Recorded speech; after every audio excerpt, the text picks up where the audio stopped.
This is something that has kept me awake at night. And before I start talking shit, I just want to premise that I could be wrong, very well, and I somewhat hope that I'm wrong.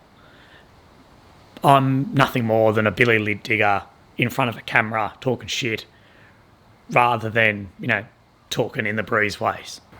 Plus, honestly, saying this will help me sleep at night because this whole speech, talk, whatever you want to call it, is compiled of notes written on my phone at 2 a.m. But hey, at the very least, even if I anger people, annoy people, it starts a conversation, and the discussion around veterans' health is a fantastic discussion to have. Also, I want to remember that my opinions are my opinions, and my experiences are very different to the experience of a lot of other veterans, including, anyone from someone at my unit through to across the country, that these are only my experience and opinion. Whether through a royal commission or not, the question needs to be asked from the top of our rank structure through to the bottom of serving members plus those that have left, of two main questions. The most important being, why are there so many veterans killing themselves post-service? And the second being, why are there so many servicemen and women leaving the Defence Force in the first place? Coming out of Australia's longest war, there is a division, whether you like it or not. There is a division between the combat veterans, the warlike service veterans, and those veterans that served in relative peacetime, not on operations. Whether you like it or not, that division exists. It's not that one person's service was more than someone else's. It's that the experience in different areas of operations is different. That said, separation and division will do nothing but separate us further apart and not helping the cause of saving young veterans' lives. As I said, this division needs to be seen as experience in different areas of what we do best. And those with the experience on the battlefield, they need to be kept within our ranks. That combat experience is absolutely priceless if we were to roll full scale back into another conflict. In my final years in the Defence Force, I saw the Army absolutely not only bleeding people, leaving its ranks, but the people with the most experience who have done the most time and the most tours overseas in different areas of operations. Very little incentive for them to stay. Veteran suicide is a pandemic in itself. And whilst I fully support a Royal Commission and I welcome it, it concerns me that a lot of Royal Commissions can take up to a decade. I fear this is a decade that we don't have, that these struggling members, they may not have.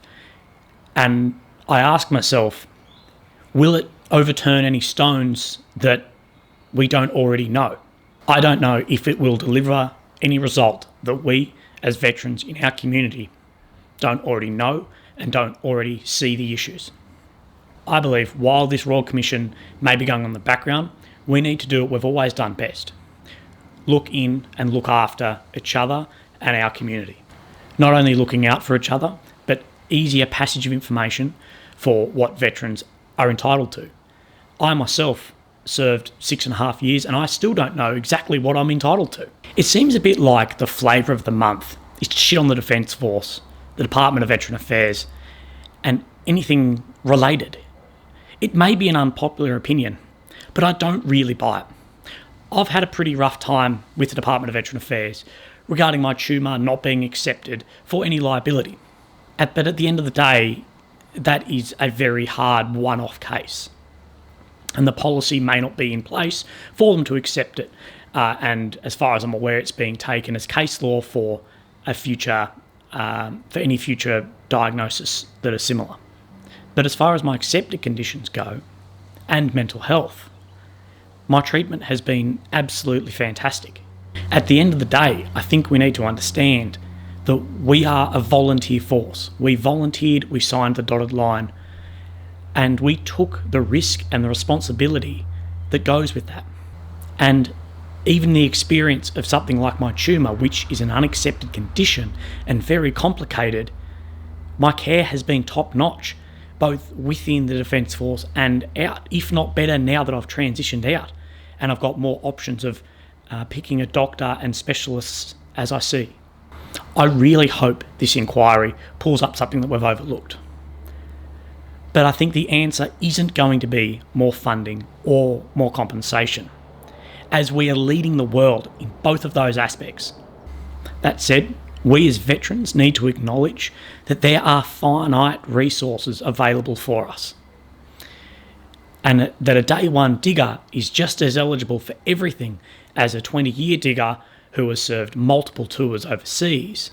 I think we need to educate further and rethink when some benefits may become available, not by decreasing the benefits given to any veteran, but increasing for some. I firmly believe that a reduction in veteran suicides lies with us. Forget all the Queen and country and honour stuff. The best part of serving was with your mates next to you, taking the piss out of everything, solving the world's problems in the lunchroom, and having a beer with the lads after a 1600 knockoff and the CSM getting some non-tech done. Many will say till death on the battlefield. Well, why not till old age gets us once we're out? Let's continue to do something we can all do, and that's looking after each other and looking out for each other. We were never and should never be a victim. Hell, I went into the army fully knowing that, some sneaky sniper fucker could cap me. And I would think nothing more than I was at the wrong place in the wrong time, serving my country as a volunteer for my country, and better off me than one of the boys. Still not a victim.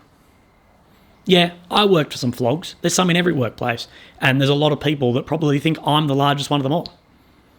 But, fuck, the army gave me 6.5 years of pay, straight out of school, with no degree. Free medical, my expenses, covered, experiences that money can't buy.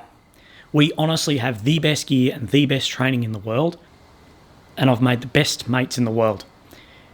And I've had the ability to be financially stable enough and time-wise to travel the world a few times while serving as a young man. And even now that I'm out, I'm still getting supported by the networks that Defence has set up. Every veteran, no matter their service, gets access to free mental health for the rest of their life from day one. And this is a fantastic step. And if anyone needs any help accessing that, where to go, anything, I'm more than happy for you to contact me, and hopefully I can point you in the right direction. But it comes with your veteran white card, which everyone gets now. But for the most part, I think we need to remember that we volunteered for this shit. Yeah, it's not perfect, but I challenge anyone, any veteran serving, not serving, to find a defence force somewhere in the world with better benefits both in and out than the ADF. Except for maybe somewhere offers 2 bits of bacon at the mess. My opinion that one of the big problems for veterans, it isn't funding or the Department of Veteran Affairs or even trauma. It's once they leave, it's the feeling of a loss of identity, purpose, career and mates.